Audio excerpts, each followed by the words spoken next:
I had the perfect boyfriend. So why did I create a fake Instagram model to flirt with him? He passed my loyalty test, so why do I feel like I lost? My name is Sasha, and I have a flaw. It's not a cute flaw like being clumsy or always running late.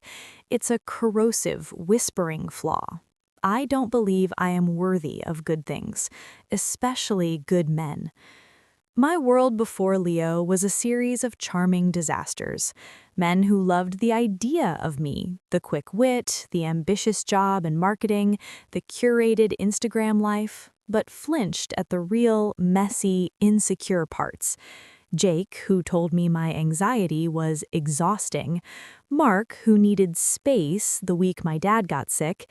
Each departure, each rejection was a tiny hammer blow to the foundation of my self-worth, leaving hairline fractures.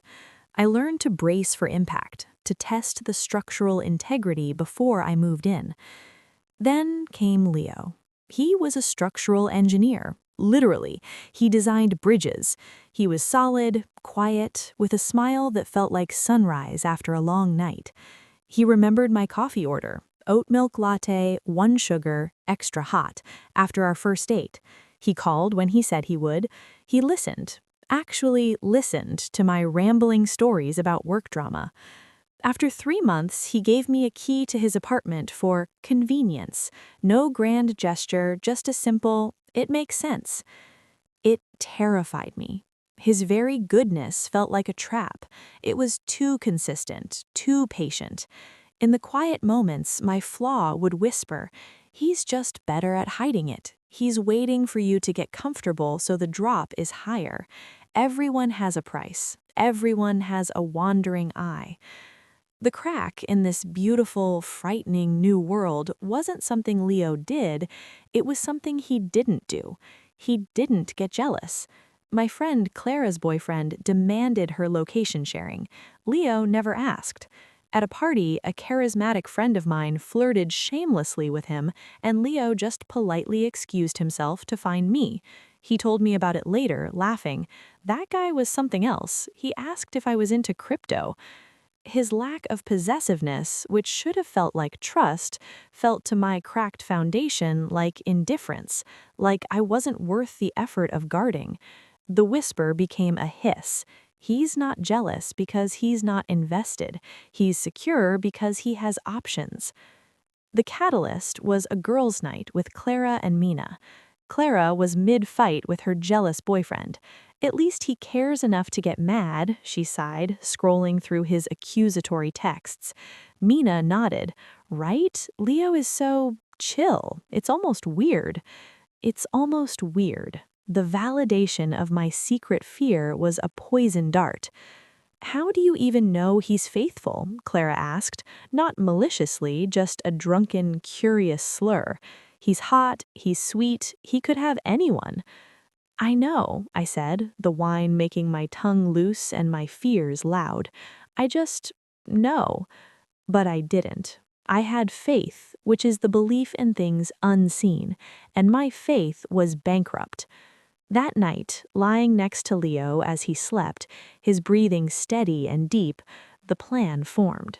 It wasn't a grand, evil scheme. It was a simple, clinical hypothesis test. I needed data. I needed proof. I wouldn't use a real friend. That was too messy. I would create a controlled variable. I resurrected an old, dormant Instagram account from college under the name Luna. I curated it with stolen photos from a models page, just enough to be believable. Artsy shots of coffee, sunsets, a sly half-smile. Luna was everything I sometimes feared I wasn't: effortlessly cool, low maintenance, enigmatic. The crack was now a deliberate fissure I was engineering myself. I was no longer a victim of my insecurity, I was its chief architect.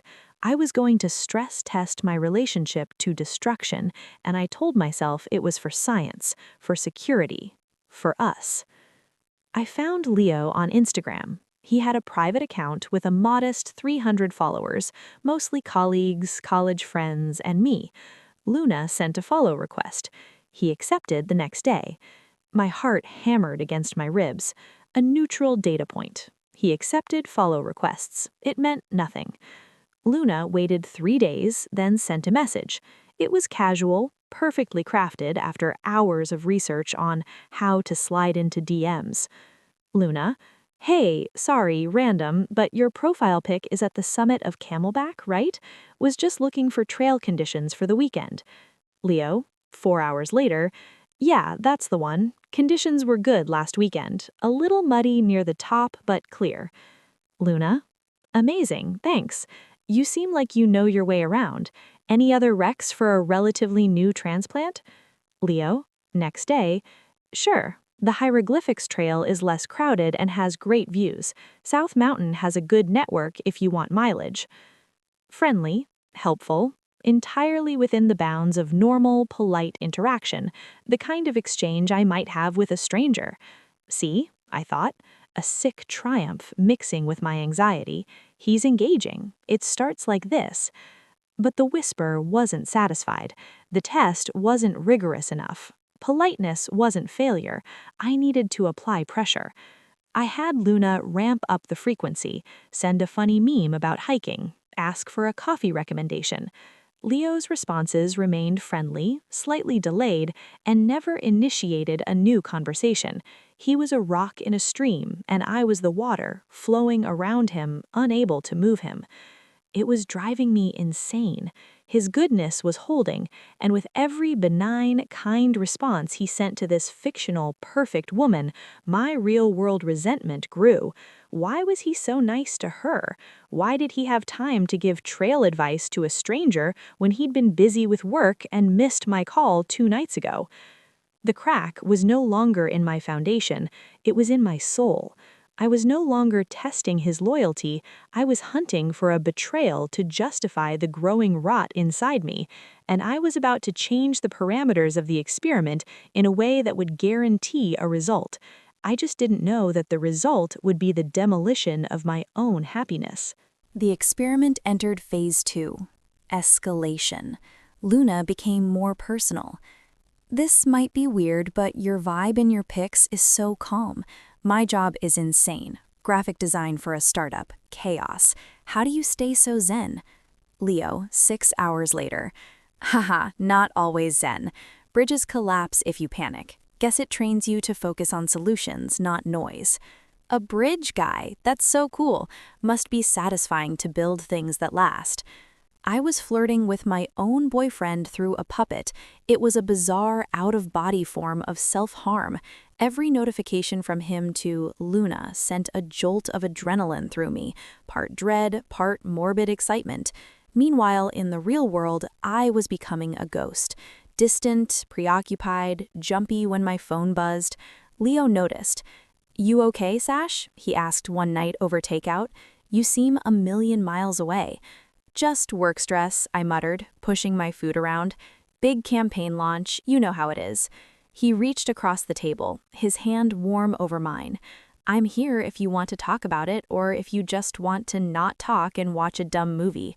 His kindness was a physical pain. I was betraying this. I was actively constructing a scenario to disprove it. The cognitive dissonance was a scream in my head. Luna sent a risky message on a Friday night. I knew Leah was home, probably watching a documentary. I was at Clara's, my phone a live wire in my hand. "Well, my Friday night just got canceled.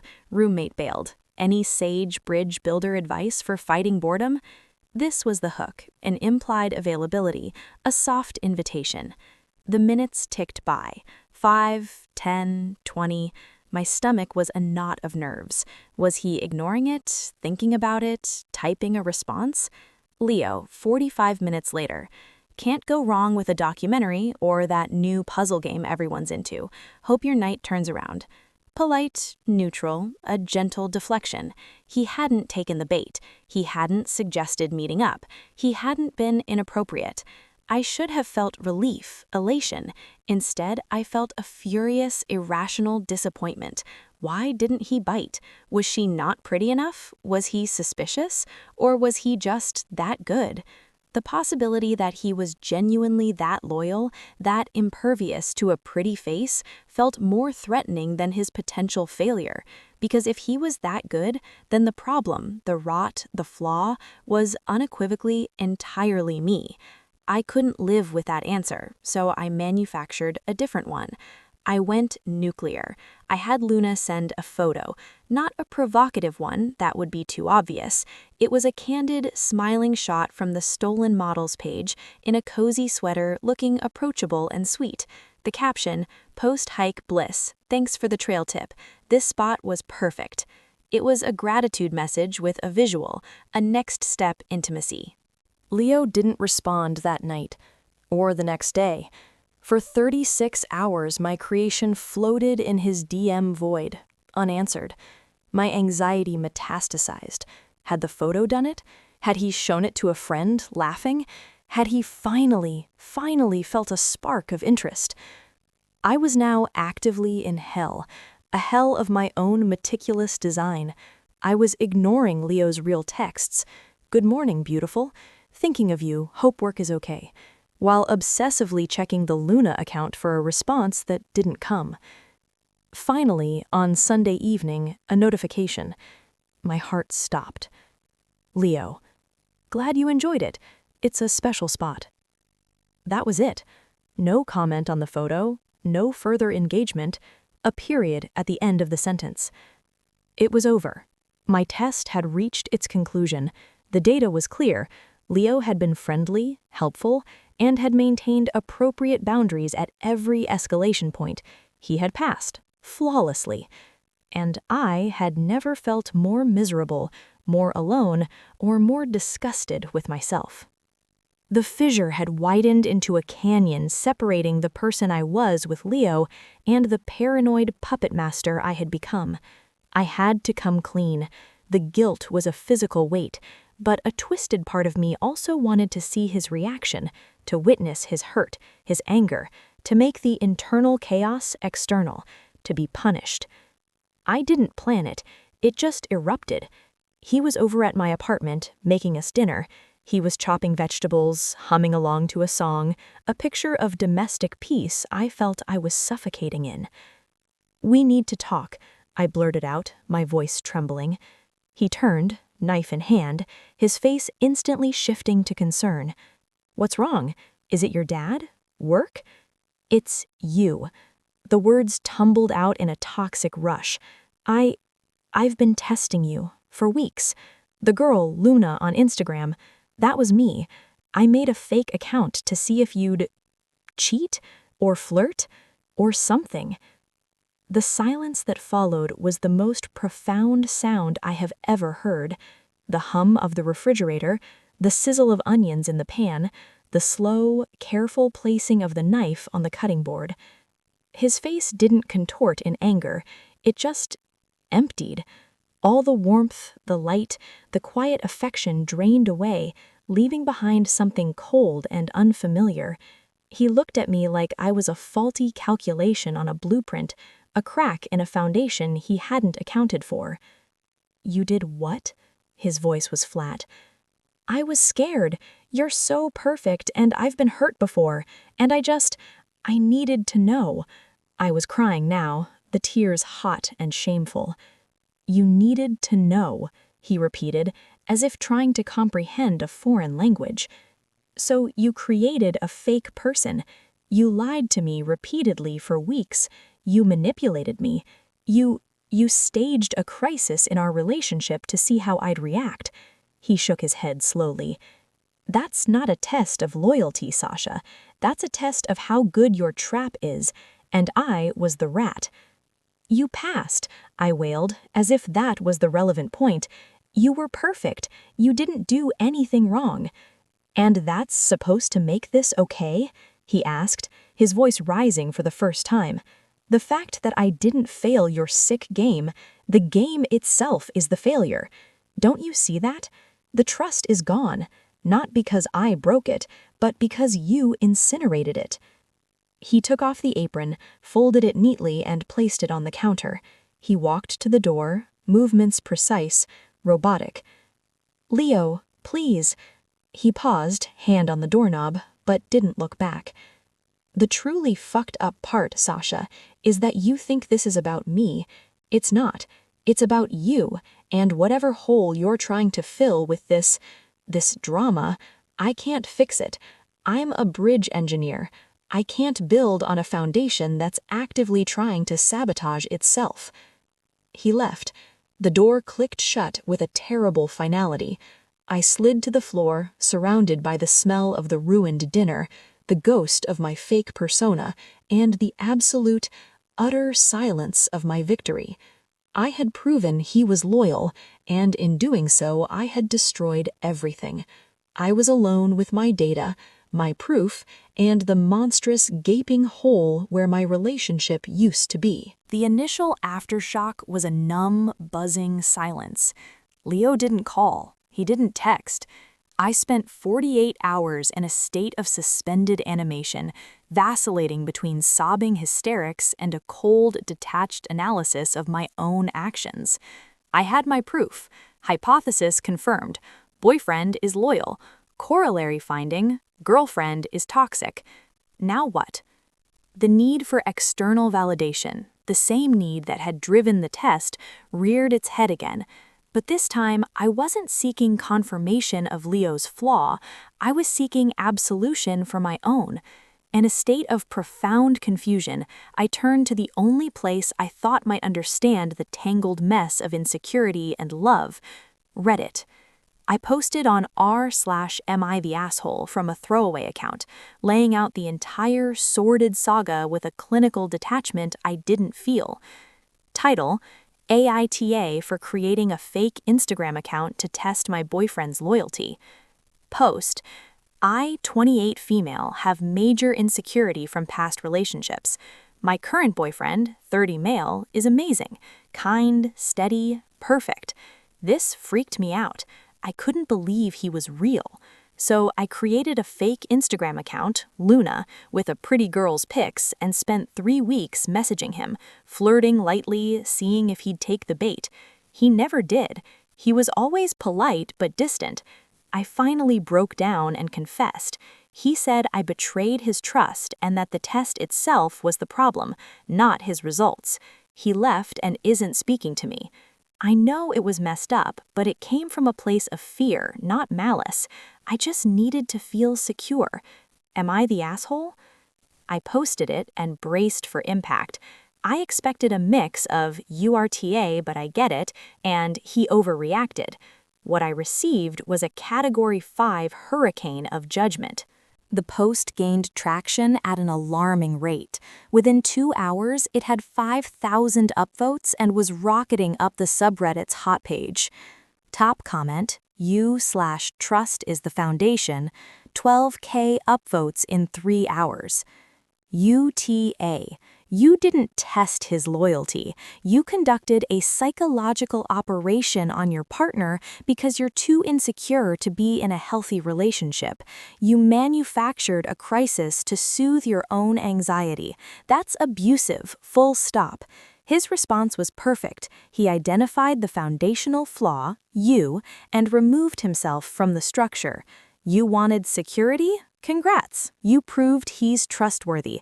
The cost was his trust in you, which you obliterated. You traded a diamond for a piece of glass and are now confused why it cuts you. You/been the boyfriend, 8.7K upvotes. I was this guy. My ex did this with a fake texting number.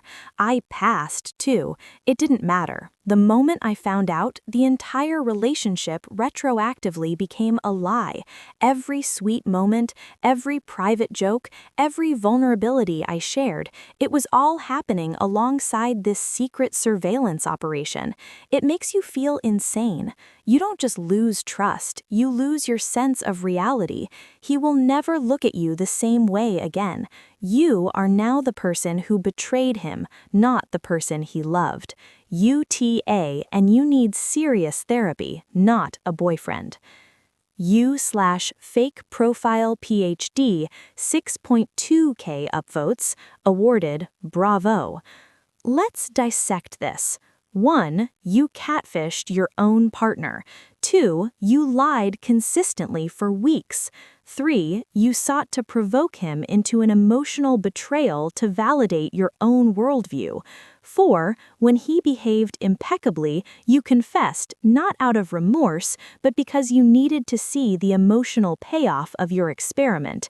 This is unbelievably manipulative. Your place of fear is a you problem. You made it a him problem in the most toxic way possible.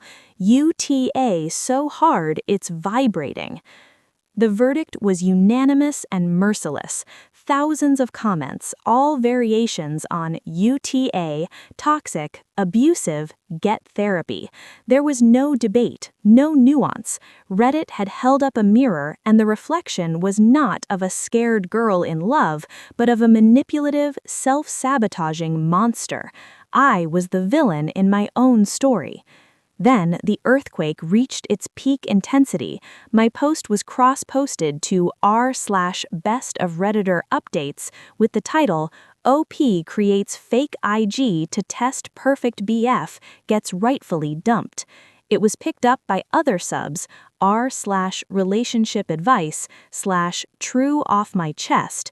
Comments poured in from people sharing their own stories of being tested or being the tester, all with tragic endings. A particularly vicious comment, gilded multiple times, cut the deepest. You/architect of your own ruin, 15K upvotes. You built a fake woman to tempt him. You built a fake scenario to trap him. You built a fake narrative where you were the victim of your own insecurity. The only real thing in this whole story is the damage you've done. Leo isn't just a loyal boyfriend, he's a canary in your coal mine. He sensed the poison, you, and flew away. Good for him. Now, sit in the dark you created and think about why your first instinct when given something good and pure is to try to corrupt it. I stared at the screen, the words blurring. They weren't just criticizing my action, they were annihilating my character, my motivations, my very self. The anonymity I'd hidden behind became a megaphone for my shame, broadcasting it to a gleeful, judgmental audience. The final tremor was a private message. It was from a throwaway account, just 2 sentences. Subject, from Leo's friend. Message, he showed us the texts, from both you and Luna. We all know, everyone knows, you're a joke. Leave him alone. He had told his friends. Of course he had. My private manipulation was now public gossip in his circle. The humiliation was complete and total. I deleted the Reddit app. I threw my phone across the room. I curled into a ball on the floor, the echo of thousands of strangers calling me a monster ringing in my ears. I had wanted to test his loyalty. The internet had tested my capacity for facing the truth, and I had failed spectacularly. The ground had given way. There was no solid footing left, only the rubble of my relationship and my reputation buried under an avalanche of well-deserved scorn. The days after the Reddit quake passed in a fog of shame and silence. I called in sick to work. I ignored calls from Clara and Mina. The world outside my apartment felt like a tribunal waiting to condemn me. The first real aftershock was practical. Leo's stuff. He came over while I was at a forced doctor's appointment, for stress, a laughable understatement, using his key, the key he'd given me in a gesture of trust I had incinerated. He left a single box by the door with his few items, a toothbrush, a charger, a sweatshirt. My key was on top. No note. The finality of it was a physical blow. This was not a fight. It was a removal, an extraction. He was deconstructing the bridge between us with the same calm precision he'd use on a faulty span. The second aftershock was social. Clara finally got through to me. "Sasha, what the hell? Leo's friend Matt told my boyfriend you catfished him. Is that true?" Hearing it from my best friend's voice, laced with disbelief and a hint of disgust, was worse than reading it from strangers. It's complicated," I whispered. "It sounds pretty simple, Sash, and really messed up. Why wouldn't you just talk to him, or to me?" I had no answer that didn't sound pathetic or insane. My friend group fissured. Those who sided with girl code offered tepid, confused support. Others quietly distanced themselves. I was now not just single, but radioactive, a walking red flag of dysfunction. The third and most important aftershock was internal. The relentless, brutal verdict from Reddit, as painful as it was, had planted a seed of truth that my own justifications couldn't choke out. You are the problem. The foundation is sabotaging itself. Leo's words and the internet's chorus merged into a single, inescapable diagnosis. I started therapy. My therapist, Dr. Lee, didn't call me a monster. She called my actions maladaptive coping mechanisms stemming from attachment trauma. She said the loyalty test wasn't about Leo at all. It was a reenactment. I was trying to control the outcome of past betrayals by orchestrating a new one, subconsciously hoping to either confirm my belief that all men leave, or, perversely, to be proven wrong in a way that finally felt safe. It had backfired catastrophically, because healthy people don't stay in environments where they're constantly being audited. You were trying to earn a sense of security by destroying the very thing that could provide it, she said. The work isn't to find a man you can trust. The work is to become a woman who can trust herself enough to be in a relationship without needing to burn it down to check its fireproofing. It was a brutal, necessary reframing. The realignment had begun, and it was entirely inward. I had to deconstruct the paranoid, self-sabotaging version of myself I'd become. I wrote a letter to Leo, not to win him back. Dr. Lee advised strongly against that, calling it another form of manipulation, seeking a specific outcome. I wrote it as part of my own accountability. I didn't explain or justify. I stated, clearly, what I did was wrong, manipulative, and a profound betrayal of your trust. There is no excuse. I am deeply, truly sorry for the pain and violation I caused you. You deserved none of it. I am in therapy now to address the issues that led me to do such a thing. I will not contact you again. I am sorry. I mailed it. I didn't expect a response. I didn't get one. It was an amputation, clean and surgical. The limb was gone, and the phantom pain would linger, but the infection had been stopped. Slowly, I began the work of rebuilding a self that didn't need external validation to feel secure. I spent time alone. I picked up old hobbies I'd abandoned. I sat with the anxiety instead of trying to weaponize it. It was agonizingly slow. One day, months later, I saw Leo. It was across a crowded farmer's market. He was with a group of friends, laughing. He looked light, unburdened. He didn't see me. I felt a sharp pang not of desire, but of grief for what I had broken and clarity about why it had to stay broken. He wasn't my redemption arc. He was my consequence, and in a strange way, my gift. The catalyst that forced me to look at the monster I'd allowed myself to become, so I could finally start the work of putting it down. It's been over a year now. The new landscape is quieter, smaller, more real. I still see Dr. Lee. We've moved from crisis management to the deep, unglamorous work of reparenting my inner critic, of building self-worth from the inside out. It's not about becoming worthy of a Leo. It's about becoming a Sasha who doesn't need to test, manipulate, or control to feel safe in her own skin. I'm dating again. Tentatively. The instinct to check up on a new guy still flickers sometimes, a ghost of the monster. But now I recognize it for what it is. My own anxiety, not his potential betrayal. I sit with it. I might even say, "Hey, I'm feeling a little insecure about X. Can we talk?" It's vulnerable. It's terrifying. And it's honest. It builds bridges instead of setting traps. Clara and I are okay, though there's a scar. She's careful sometimes, like she's waiting for the other shoe to drop. I don't blame her. Trust, once broken, rebuilds slowly. I never got back on Reddit on that throwaway, but sometimes I think about that post. The sheer, unadulterated fury of the response was a kind of brutal mercy. My friends would have softened the blow. My own mind would have twisted the narrative.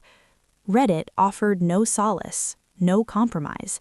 It was a bare-knuckled intervention from 10,000 strangers screaming, "Stop, you are the problem," and I needed to hear it. I needed to be called a monster to understand that I was acting like one. My place of fear wasn't a justification, it was a warning light I'd been ignoring for years, and I'd let it burn down the house I was trying to live in. The loyalty test proved nothing about Leo that I didn't already know. He was a good man. But it proved everything about me that I was afraid to know, that I was capable of profound dishonesty, that I would rather create evidence of my fears than face the vulnerability of faith, that I valued the illusion of control over the messiness of real love. The new landscape isn't a fairy tale. I'm not fixed. I still have bad days, I still get scared. But the monster, the one who created Luna, who thought love was something to be audited rather than nurtured, that monster is in retreat. She's not gone. I hear her whisper sometimes, but now I know her voice, and I have tools and a therapist and a hard-won understanding that the only loyalty test that ever matters is the one you give yourself. Will you choose to act from fear or from courage? Will you build or will you sabotage? I choose, every day, to try to build. The materials are different now, not the cold steel of suspicion, but the fragile, strong stuff of self-awareness and brutal honesty. The bridge I'm building is a slow one, leading to a future I can't fully see. But for the first time, I trust the engineer. That's it for today's stories. If you want to see more of the best threads Reddit has to offer, make Reddit Be Mine a part of your daily routine. Hit that subscribe button and the notification bell so you never miss a heartbeat. Thanks for watching, and I'll see you in the next thread.